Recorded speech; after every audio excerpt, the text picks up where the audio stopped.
सोन्याचा कलर वेगळा आहे, चांदीचा वेगळा आहे, कॉपरचा वेगळा आहे आणि ब्रासचा वेगळा आहे. ठीक आहे. हे बघा असे कलर तुम्हाला दिसले असतील. सिल्वरचा कलर वेगळा आहे, ब्रासचा वेगळा आहे, कॉपरचा वेगळा आहे, गोल्डचा वेगळा आहे. तुम्ही जो फोटो बघितलाय किंवा फोटो काढलाय हे बघा, गोल्ड, कॉपर, ब्रास, सिल्वर. हे कलर असे डोळ्यात बसले पाहिजे. म्हणून तुम्हाला म्हटलं उजेडात बघा, gold, copper, brass, silver. Okay. Silver, copper, gold, brass. बरोबर. हे सांगा. पहिला गोल्ड, ब्रास, हे गोल्डच आहे. 22 कॅरेट गोल्ड असेल तो. बघू आपण 22 कॅरेट किती आहे. आता फक्त गोल्ड आहे की नाही ते आपण चेक करायला. ते बघा गोल्ड आहे. हे सगळं फिजिकल चाललंय आपलं, व्हिज्युअल इन्स्पेक्शन चाललंय. अजून टेस्टिंगला सुरुवात केलं नाही आपण. Fake gold, gold. सर ते दाखव परत ते फेक गोल्ड आणि गोल्ड. हे बघा, फेक गोल्ड, गोल्ड. किंवा कसोटीवर बघा ना, अजून कसोटीचं मी पुसलं नाही, याच्यावर सुद्धा कळतं फेक गोल्ड, गोल्ड.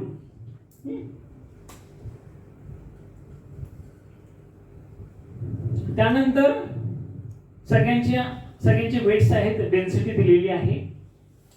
जसं तुम्ही म्हणाला बघा 19.3 आणि 10.5 म्हणजे जवळजवळ दुप्पटचा फरक. म्हणजे अर्ध्या तोळ्याची अंगठी किती मोठी बनते.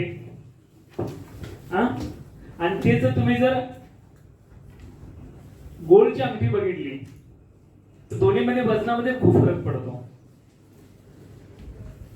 आणि हे तुम्हाला हे कन्फर्म आहे. वर्ल्ड मध्ये सेकंड पुढे जा, तुम्हाला हे वेट कन्फर्म तेवढंच मिळेल, कुठेही बदलत नाही. कॉपर, ब्रास, गोल्ड आणि फेरस मेटलचं. ठीक आहे. हे नेटला टाकलं तरी तुम्हाला मिळेल, कारण हे गोल्ड हे कुठं बदलत नाहीये. काय टाकायचं?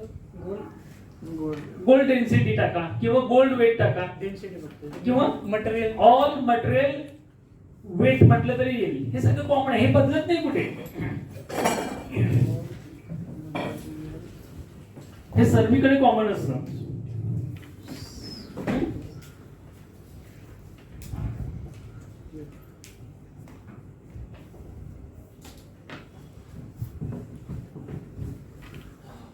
लोखंडाचाही लिहून घ्या ना, 7.85. आयर्न,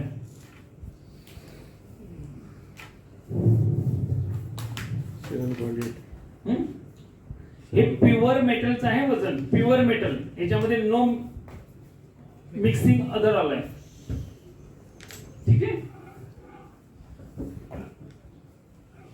आता बघा, एक महत्वाची गोष्ट अशी आहे, टचस्टोन कुठे कुठे वापरला जातो. एक तर सॉलिड ऑर्नामेंट असतील किंवा हॅलो ऑर्नामेंट तिथेही वापरला जातो. प्लेटेड असेल तिथेही वापरला जातो. वेगवेगळ्या कॅरेटचे मेटल्स असतील तिथेही वापरला जातो. आणि महत्वाचं म्हणजे एक नवीन ऑपॉर्च्युनिटी तुम्हाला सांगतो बिझनेसची. इन्शुरन्स कंपन्यांमध्ये जिथे सोन्याच्या दागिन्याचा इन्शुरन्स केला जातो त्या ठिकाणी मोठी ऑपॉर्च्युनिटी तुम्हाला आहे. जेवढ्या इन्शुरन्स कंपन्या तिथं तुम्ही अप्लाय करा. कारण इन्शुरन्स कंपन्या ज्यावेळी गोल्डवर लोन देतात त्यावेळी त्यांना माहिती नसतं त्याची व्हॅल्युएशन काय आहे.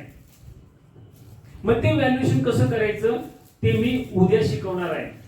त्याला म्हणतात राईट मेथड फॉर व्हॅल्युएशन.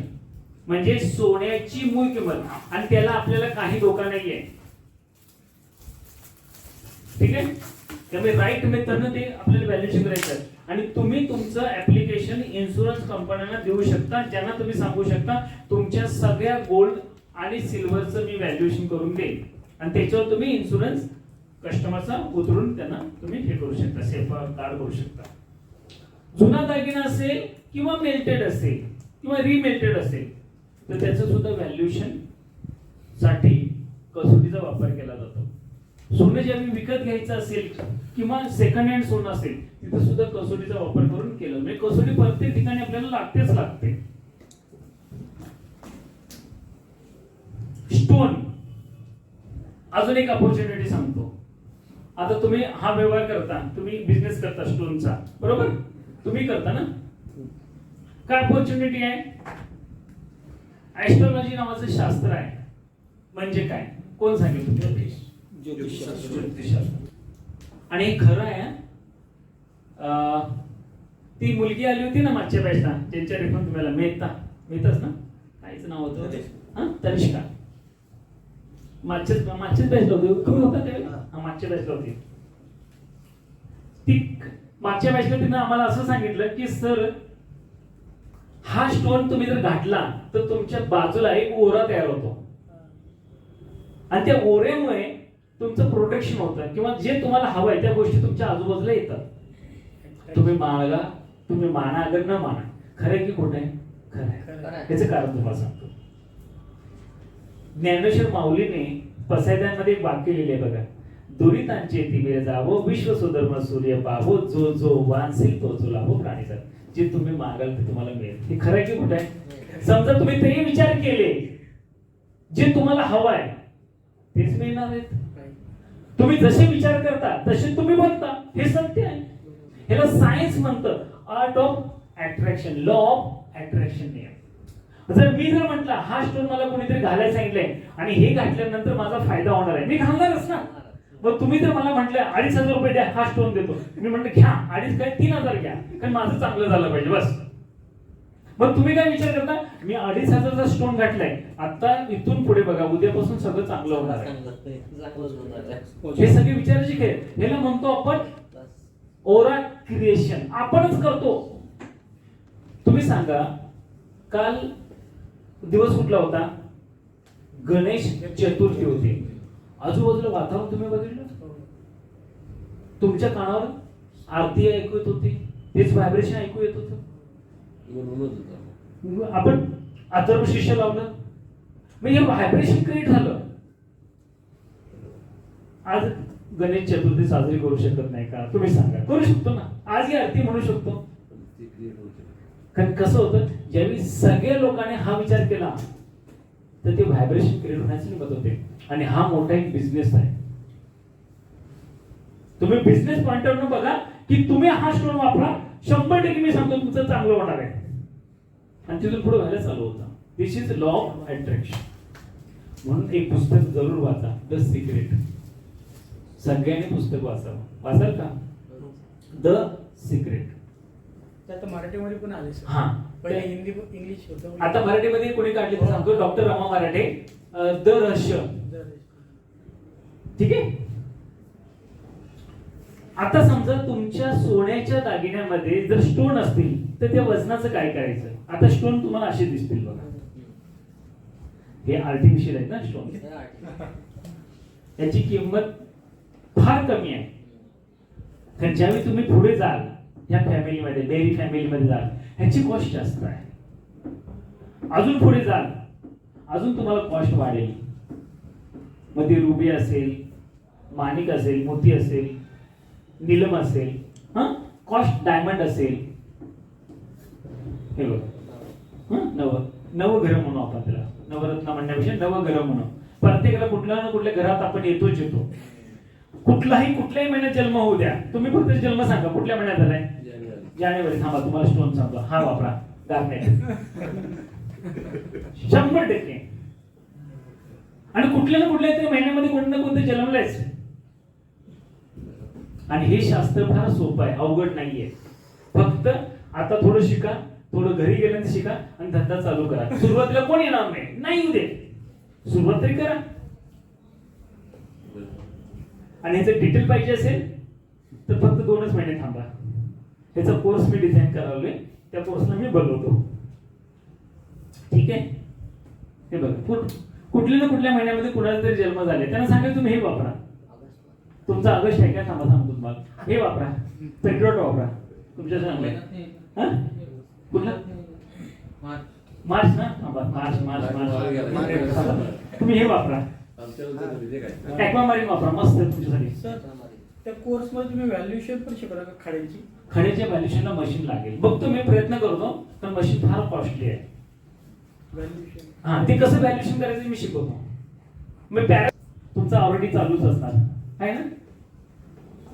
आहे ना? त्यांचा डायमंडचा आहे. हा. तर हे सुद्धा शास्त्र चांगलं आहे ना. हा? आहे ना. पुढच्या बॅचला मी मम्मीला सांगितले यायला, येतो म्हणाले मला. आताच मी बोलवले ह्याच बॅचला या, घरी काम असल्यामुळे म्हणाले की मी पुढच्या बॅचला येते. असं वेगवेगळ्या, हे बघा किती सुंदर सुंदर आहेत बघा स्टोन. रुबी बघा, मुंजा बघा, पन्ना बघा, रत्नगोमेधा बघा, मोती बघा, पुष्कराज बघा, किती सुंदर सुंदर आहेत. आणि याच्यातून काय क्रिएट होतं, व्हायब्रेशन क्रिएट होतं. याच्यातून काय क्रिएट होतं, ओरा तयार होतो. तुम्ही माना अगर न माना, मानल्यावर सगळं काही आहे. आता याचं वजन सांगतो. हे वजन जे दिलेलं आहे सगळ्या स्टोनचं ऍव्हरेज करून दिलेलं आहे, आणि हे तुम्हाला मी देणार आहे. 2 mm स्टोन असेल त्याचं वजन भरतं 12 मिलीग्रॅम. 4 mm दगड असेल तर 94 मिलीग्रॅम वजन भरतं. सोन्याच्या दागिन्यामध्ये, ऐका हा, सोन्याच्या दागिन्यामध्ये स्टोन बसवताना 2 पद्धतीने बसवतात. पहिली पद्धत आहे प्रॉंग सेटिंग, म्हणजे खडा दागिन्यावर वरच्यावर बसवलेला आहे. दुसरी मेथड आहे ज्याला मर्ज सेटिंग म्हणतात किंवा ब्लेझर सेटिंग. म्हणजे काय, खडा दागिन्यामध्ये पूर्णपणे आतमध्ये बसवलेला आहे, म्हणजे खडा होल्ड केलेला आहे, ब्रेस केलेला आहे. ज्यावेळी खडा वरच्यावर बसवलेला असेल, वरच्यावर, तर जे काय डायमीटर आहे, डायमीटर कशाने मोजायचे, डायमीटर 2 पद्धतीने मोजता येते. एक तर स्केल पट्टीचा वापर करू शकता किंवा स्टोन पट्टीचा वापर करू शकता. स्टोन पट्टी बघितली तुम्ही, स्केल पट्टी म्हणा, हे बघा अशी स्केल पट्टी असते. कारण समजा नाही जर हे कळाले तर ही तरी स्केल पट्टी कळेल तुम्हाला. फक्त मोजायचा आणि मोजून हे वजन मायनस करायचं. ठीक आहे, कळालं एवढं. आणि हे डायमेन्शन तुम्हाला मी देत आहे. मग 2 mm चा खडा असेल तरी चालेल, 4 mm चा खडा असेल तरी चालेल, 10 mm चा खडा असेल तरी चालेल, 15 mm चा खडा असेल तरी चालेल. सर ही साईज mm झाली, हे मधलं काय झालं? 1 मिलीग्रॅम दिले आणि ग्रॅम दिलेला आहे. पहिला आहे ते मिलीग्रॅम आहे, हे ग्रॅम दिलेलं आहे. बरोबर. काही लोक मिलीग्रॅम मध्ये करतात, काही लोक ग्रॅम मध्ये करतात, दोन्ही मध्ये दिलेलं आहे. चालेल ना. शक्यतो आपल्याला ग्रॅम मध्ये पाहिजे. ह्याच्यामध्ये कशासाठी पाहिजे, ऍक्युरेसी अजून येते. ह्याच्यामध्ये ऍक्युरेसी कमी येते, ह्याच्यामध्ये ऍक्युरेसी जास्त असते. जेवढं मिलीग्रॅम करू तेवढी ऍक्युरेसी जास्त मिळणार आहे. फक्त प्रॉंग सेटिंगच्या वेळी ही मेथड वापरायची. जेवढं वजन दिलेलं आहे डायमीटर मोजायचा गुणिले हे वजन आणि नंबर ऑफ खडे. सर स्केलवर कसं काय मोजता येईल ते? का, हे बघा दाखवतो. स्टोन आहे तुमचं, वजन दाखवला पटकन. डायमीटर गुणिले नंबर गुणिले वेट. हे बघा, एक कुठे लावा, 1 वर लावतो मी. तुमचा जो खडा आहे सर्वसाधारण 1 mm चा आहे. 1 mm ची 4 खडे आहेत आणि हे जो खडे आहेत हे 1 mm चे लहान आहेत, म्हणजे अर्धा mm. खडे मोजायचे आणि त्याप्रमाणे वजन द्यायचं. डायमीटर गुणिले नंबर म्हणजे त्याच्या आत किती? इकडे बघा, एकच खडा असेल किती mm चा, 9 mm चा, तर एका खड्याचं वजन किती आहे, 1.084 ग्रॅम झालं. गुणिले number of number of stone. 10 stone असतील तर 10 घ्या, 4 असतील तर 4 घ्या. ह्याची किती आहे, 4 गुणिले 4 करा. पण सर ते साईज कमी जास्त असेल तर? नाही, खड्याची साईज सेम असते ना. सेम राहते कटिंग. हे बघा, खड्याचा डायमीटर फक्त मोजायचा. ज्वेलरी मध्ये काय असेल नाही, असू दे ना. कसं मोजायचं मी शिकवतो ना तुम्हाला. फक्त डायमीटर मोजता आला पाहिजे आणि सोपी पद्धत आहे. ते मी शिकवणार तुम्हाला. एक mm म्हणजे सर एक या एक रेष. हा बघा, एक एम म्हणजे एक रेष. एक रेषा. आणि शेप एक माहिती आणि आहे त्याच्यानंतर ते राऊंड असेल हा? राऊंड असू दे ना राऊंड, टोटल बघायचं, डायमीटर बघायचं आपल्याला, चेंज असं असं oval असेल तर? ओव्हल असेल तर ऍव्हरेज घ्यायचं दोघांचं, म्हणजे दोघांचं ऍव्हरेज. Average. ऍव्हरेज तुमचं घेतं ना ऍव्हरेज, तुमचं करू ना उद्या व्हॅल्युएशन ह्याचं अंगठीचं. त्या अंगठी जाऊन जाईल. हो अंगठीचं करू, तुमच्या अंगठीचं करू. ठीक आहे. जर मर सेटिंग असेल तर काय करायचं, मर सेटिंगच्या वेळी 5 mm पेक्षा खरा कमी असेल तर अर्धा mm साईज याच्यामध्ये जास्त पकडा, आणि 5 mm पेक्षा साईज जास्त असेल तर 1 mm साईज जास्त पकडायची. जास्त कारण पकडून घ्यायचा ना आपण. कारण व्हॅल्युएशन ऍडेसिव्ह मटेरियल वापरलेलं असतं आणि त्याची कॉस्ट किंवा त्याचं वजन आपल्याला कॅल्क्युलेट करता येत नाही. म्हणून 5 mm पेक्षा खडा मोठा असेल तर अर्धा mm साईज जास्त पकडा, 5 mm पेक्षा खडा मोठा असेल तर 1 mm साईज जास्त पकडा. ठीक आहे, एवढी काळजी घ्या. प्रॉंग सेटिंग आणि बेझल सेटिंग, त्याला मर सेटिंग असं म्हणतात. ठीक आहे, सेटिंग बद्दल सांगितलेलं आहे, तेवढं हे डिडक्शनच्या बी वापरायचं. आता हे एक सांगतो, 1 carat is equal to 200 mg, सगळ्यांना माहिती आहे. 1 कॅरेट 100 सेंट, सगळ्यांना माहिती आहे. 100 सेंट इक्वल टू 200 mg आणि 1 सेंट इक्वल टू 2 mg. हा, 1 ratti is equal to 182.25 mg. आता ह्याच्यामध्ये दोन प्रकार पडतात, एक आयुर्वेदिक राठी आणि ही आपली गोल्डची राठी. याच्यामध्ये फरक आहे. आयुर्वेदिक राठी ही औषधासाठी वापरतात आणि गोल्ड राठी ही आपल्याला वजनासाठी वापरली जाते डायमंडच्या. एक तोला इज इक्वल टू 16 आणि एक आणा इज इक्वल टू 4 राठी आणि एक ratti is equal to 182.25 mg. ठीक आहे, हे तुम्हाला मी देणार आहे, एक कप वगैरे हे देणार आहे तुम्हाला, लागणार तुम्हाला. आता थोडस मी डायमंड बद्दल बोलेन. हा, हे महत्वाचं आहे तुमच्यासाठी. ज्यावेळी तुम्ही एखादा डायमंड घ्याल, डायमंड विकत घ्याल किंवा जेमस्टोन विकत घ्याल, तर त्यावेळी त्याच्यासोबत एक प्रमाणपत्र मिळतं, इंटरनॅशनल जेमॉलॉजिकल लॅबोरेटरी. बरोबर, पुण्यामध्ये सुद्धा ऑफिस आहे, मुंबईमध्ये सुद्धा आहे. मुंबईला कुठं आहे, साकीनाका, आणि पुण्यामध्ये कुठं आहे, लक्ष्मी रोडला, PNG च्या वरती. पुण्यातलं कोण आहे माहिती आहे. बघ, तुम्हाला माहिती आहे, पण तिथे लक्ष्मी रोडला PNG चं आहे ना. गणपती देवबाचे. हा, डाव्या बाजूला उजव्या बाजूला PNG आहे आणि डाव्या बाजूला हे ऑफिस आहे. तो स्टोन जो तुम्ही विकत घेणार आहे तो हिटेड आहे की नॉन हिटेड आहे. आता हीट का करतात, की त्या स्टोनला कलर अजून ब्राईट करायसाठी हीट करतात आणि हे सर्टिफिकेट मध्ये मेन्शन असतं. जर नॉन हिटेड असेल तर प्राइस जास्त असते आणि जर हिटेड असेल तर प्राइस थोडी कमी असते. त्यानंतर तुम्हाला जे प्रमाणपत्र मिळणार आहे, जे IGA देणार आहे, त्या प्रमाणपत्रामध्ये कॅरेट मध्ये लिहिलेलं आहे का राठी मध्ये लिहिलेलं आहे ते पहा. म्हणजे तो जो स्टोन आहे त्याचं कॅरेट राठीमध्ये आहे का कॅरेट मध्ये लिहिलं ते बघा. दुसरी गोष्ट, त्याचं विकत घेताना एक चांगल्या व्यक्तीकडून, प्रोफेशनल व्यक्तीकडून स्टोन विकत घ्या आणि घेताना बिल घ्या. बिल गरजेचं आहे. एवढ्या गोष्टीची काळजी घ्या जेम्स बद्दल. आता विकत घेत नाहीत का स्टोनची? नाही, देतात आपल्या इथं छोट्या दुकानामध्ये देत नाही, का मोठ्या दुकानामध्ये देता की नाही बिल? तो खडा म्हणून Naked eyes ना कळत नाही ना कलर पण clarity. सर ते शिकवतो ना आता. जे तुम्ही IGL लॅब लिहिलं आहे ते तेवढं ट्रस्टेड नाहीये पुस्तकात. मग दुसरीकडे घेऊया, जे आहे त्याच्याकडे घेऊया ना. मी तुम्हाला एक्झाम्पल म्हणून सांगितलेलं आहे. आता इकडे बघा, शेवटी हा धंदा जो आहे थोडासा विश्वास ठेवला पाहिजे ना. सगळं विश्वासावर चाललेला आहे. चांगलं होणार असेल ते. हो.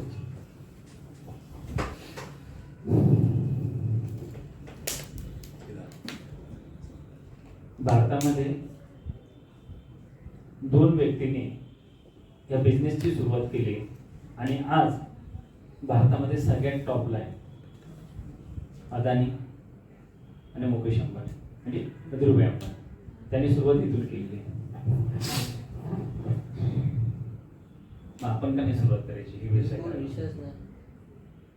त्यातली थोडीशी माहिती मी देतो, कसा करायचा बिझनेस किंवा डायमंड कसा चेक करायचा. 4C बरोबर.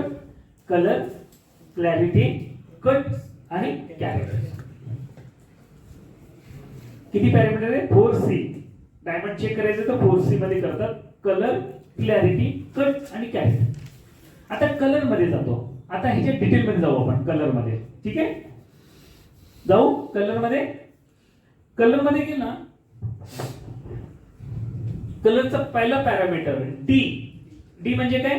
तो जो स्टोन आहे, तो जो डायमंड आहे, तो क्लीन पाहिजे, व्हाईट पाहिजे आणि नो डिफेक्ट. कलरलेस म्हणलं तरी चालेल. क्लीन, व्हाईट आणि नो डिफेक्ट. हे स्केल आहे. हा, हे जी काय सांगितलं मी तुम्हाला, स्केल, डी स्केल. डी ही सगळ्यात टॉपची. त्याच्या खाली ई. ई म्हणजे काय? स्टोन क्लीन आहे, डिफेक्ट नाही, व्हाईट आहे, पण थोडासा तो डी पेक्षा कमी दिसतो. त्यानंतर F, clean, white, no defect. त्याच्यामध्ये थोडासा लाईट. हे ते 3 पॅरामीटर आहेत. त्याला पैसे चांगले मिळतात, त्याला तो स्टोनची व्हॅल्यू चांगली असते. जी पासून जे पर्यंत गेला तर थोडस तो स्टोन कलरलेस होत जातो. आणि ज्यावेळी तुम्ही KLM ला गेला तर लाईट येलो वगैरे कलर होतात. आणि नंतर जर खाली गेला तर मग हे फिकट येलो वगैरे होत जातात, डार्क लाईट येलो कलर होतात आणि फॅन्सी होतात. इकडे ज्यावेळी जेवढे तुम्ही जाल, ह्या स्केल मध्ये जाल, तेवढी कॉस्ट कमी होते. इकडे या 3 पॅरामीटर कॉस्ट चांगली मिळते स्टोनला. आणि हे कलर आणण्यासाठी स्टोनला हीट करतात, एक सर्टन टेम्परेचरला हीट करतात आणि तो कलर आणण्याचा प्रयत्न करतात. आर्टिफिशियल कलर देण्याचाही प्रयत्न करतात स्टोनला. हा पहिला पॅरामीटर आहे. आता जो सांगितलं तुम्हाला पहिला पॅरामीटर. आणि हे स्केल पट्टी आहे. पुढे कट. तुमच्या डायमंडला कट कोणता आहे त्यावर सुद्धा त्या गोल्ड, त्या डायमंडची प्राइस ठरते. मग तो ब्रिलियंट कट आहे, रोज कट आहे, कुशन आहे, बँकवेट आहे, कोणता कट आहे. आणि ते कटला सुद्धा ती प्राइस अटॅच असते. कोणते कट मारले, कसे मारले, त्याचे अँगल काय आहेत, त्याचे पॅरामीटर्स काय, त्याची डायमेन्शन काय आहेत, त्याच्यावर ते सगळे चार्जेस अवलंबून आहेत. पहिले काय पाहिलं आपण? कलर. दुसरा कट. तिसरं पॅरामीटर, तिसरं आहे तो स्टोन ची क्लॅरिटी किती आहे. एफ म्हणजे काय? सगळ्यात best, faultless, perfect. IF, inside no crack but outside found the crack. VVS1, VVS2, VS1, VS2, S1, S2 म्हणजे खाली खाली खाली खाली होते. जेवढं चांगलं असेल तेवढी कॉस्ट वाढते. हे 3 पॅरामीटर फार महत्त्वाचे आहेत. आणि त्याच्यानंतर येतो मग कॅरेट. त्याचं वजन किती आहे. कॅरेट साईजचं पण असतं. हा, साईज आहे, वेट आहे. ते कॅरेट वेट वेगळं झालं. कुठला? हा, डायमेन्शन वाईज. हे बघा असं आहे. सॉरी, हे याचं आहे क्लॅरिटीचं आहे. मग poor, fear, good, excellent, very good असे पॅरामीटर्स या पद्धतीने. आणि हे सगळं मशीन मध्ये दिसतं. आणि तुम्ही जर सर्टिफिकेटचं सॅम्पल बघितलं तर सर्टिफिकेटचं सॅम्पल तुम्हाला मी एक दाखवतो. त्याच्यामध्ये काय काय मेन्शन असतं ते बघू. 1 carat equal to 100 cent, 1 carat equal to 0.2 gram आणि certified by international gemological laboratory. अमेरिकेमध्ये सुद्धा एक लॅबोरेटरी खूप चांगली आहे आणि खूप फेमस आहे.